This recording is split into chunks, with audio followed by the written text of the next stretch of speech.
La Chronique Confinée présente, en partenariat avec WeGrec, la fiction audio du samedi soir. Aujourd'hui, la garnison collatérale, épisode 2. Ils patrouillent minutieusement dans la vallée à dos de Carmélion depuis une bonne heure, et les deux Nicéphores n'ont rien distingué qui sortirait de l'ordinaire. Chevauchant leurs gigantesques batraciens aux côtés desquels ils ne semblent que plus minuscules, ils scrutent les alentours d'un œil méfiant. Les Nicéphores sont en effet relativement petits de taille, pour ne pas dire nabots. Ces étranges gnomes ventripotents ont tous les mêmes traits de visage à peu de choses près, si bien que seuls les Nicéphores savent se reconnaître entre eux. Ils sont habillés de tenues moulantes rouges, marquées d'un numéro qui indique leur identité. Leur dialecte est assez particulier, car ils appellent leur interlocuteur systématiquement Nicéphore ou non Nicéphore en fonction de leur provenance. Les Carmélions, qu'ils nomment cracheurs d'eau, sont leur monture de prédilection. Nicéphore, entends-tu quelque chose? Non, Nicéphore, pourquoi? Nous sommes proches du lieu des grésillements, là où le pourpre de la vallée est le plus profond et il n'y a aucun bruit. C'est bien étrange. D'habitude, ici même, on entend les hurlements de la bête cuivrée. Regarde là-bas, Nicéphore, un véhicule non Nicéphore tenu par un cracheur d'eau. Il a l'air abandonné. Les deux sentinelles se rapprochent de la petite colline où nos précédents compagnons de fortune ont laissé leur fiacre, intrigués par une trace de vie dans ces vallées désertes.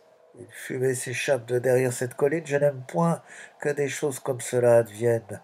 D'abord, les cris de la créature disparaissent, une charrue apparaît, et maintenant cette fumée. Tous ces grands changements ne sont pas bons pour les Nicéphores. Regarde, Nicéphore, la créature hurleuse est toujours là, mais elle est silencieuse. Elle est entourée de 4 non-Nicéphores. Sont-ils en train de la brûler?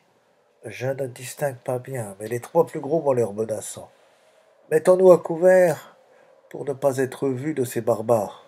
Nous ferions mieux de partir prévenir le grand Nicéphore de ses affabulations. Tu dis vrai. Emmenons le cracheur d'eau avec nous, ce sera un présent pour le grand Nicéphore, et ainsi ces intrus ne pourront pas aller bien loin. Ils détachent alors le Carmélion attelé au convoi et déguerpissent aussitôt, le tenant en laisse. Pendant que ces mystérieux petits cavaliers s'en vont, de l'autre côté de la colline, le feu de la sorcière crépite de plus belle, et les 3 géants de bulles admirent ce spectacle religieusement. Les flammes vertes créent comme une cage autour de l'oracle, qui s'est tué à l'instant même où le feu s'est déclaré.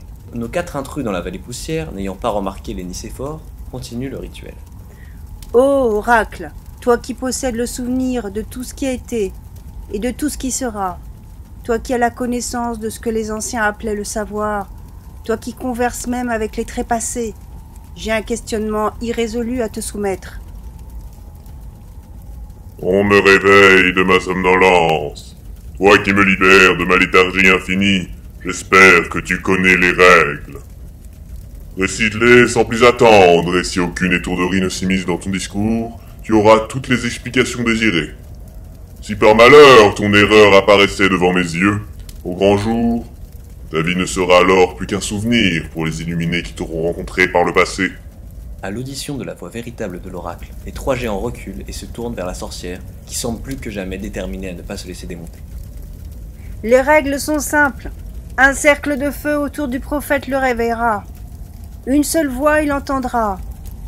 L'écoute des récits du maître de jadis et d'après dans le silence se fera. Et la révérence du quémandeur, la fin de l'entretien signera. Maintenant l'instant est à la grande question. Que deviendront les géants de bulles, vestiges de la garnison collatérale en ces temps incertains? Tu as prononcé l'entièreté du psaume, sans une erreur. Je vais maintenant répondre à ton interrogation.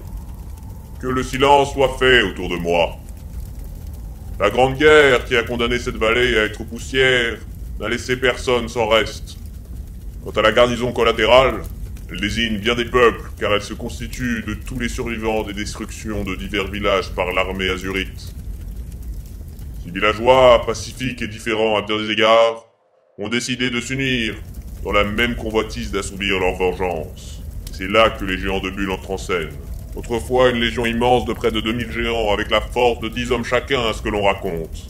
D'après les diverses légendes et croyances, cette espèce artificielle aurait été créée uniquement pour le combat afin de prêter main forte à la garnison collatérale. De véritables machines de guerre sans aucune forme de conscience. Aujourd'hui, ils ont presque tous disparu, et les derniers sont organisés en petits groupes, dissous car incapables de raisonner seuls. Pour finalement donner une réponse claire à ta question, les géants de bulles n'ont été que guerre. À présent, il ne leur reste plus qu'à disparaître peu à peu. Ce monde n'est plus le leur. Aucun géant de bulle n'accomplira quelque chose de plus grand que les exploits de la guerre dont il a été l'acteur avec tous ses frères et dont on connaît l'issue aujourd'hui. C'est donc cela votre réponse? Nous ne sommes que guerre, rien de plus. Aujourd'hui, nous n'attendons plus que de mourir patiemment, laissant ce monde aux autres. Nous ne sommes rien d'autre que ce que l'on nous a toujours dit. Je refuse cette prophétie. Trouvez-nous un autre oracle. Taisez-vous. L'oracle ne doit entendre qu'une seule voix. C'est une des règles. Vous allez tous nous faire tuer. Vous ne l'avez pas entendu? Nous n'attendons que de mourir. Du calme, mon frère, c'est dangereux. Allez-y, tuez-moi, ô oracle.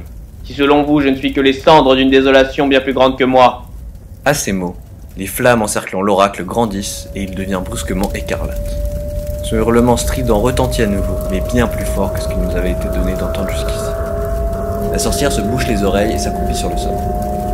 Le géant de bulle qui vient de se plaindre des racontars prophétiques reste debout, immobile, et se met à fondre lentement sous les yeux horrifiés de ses deux frères. Quand il ne reste de lui qu'un tas de cendres étranges sur le sol mauve, le gémissement significatif du prophète s'arrête. La statuette, toujours immobile en l'air, vire au brin et tombe sur le sol comme une babiole.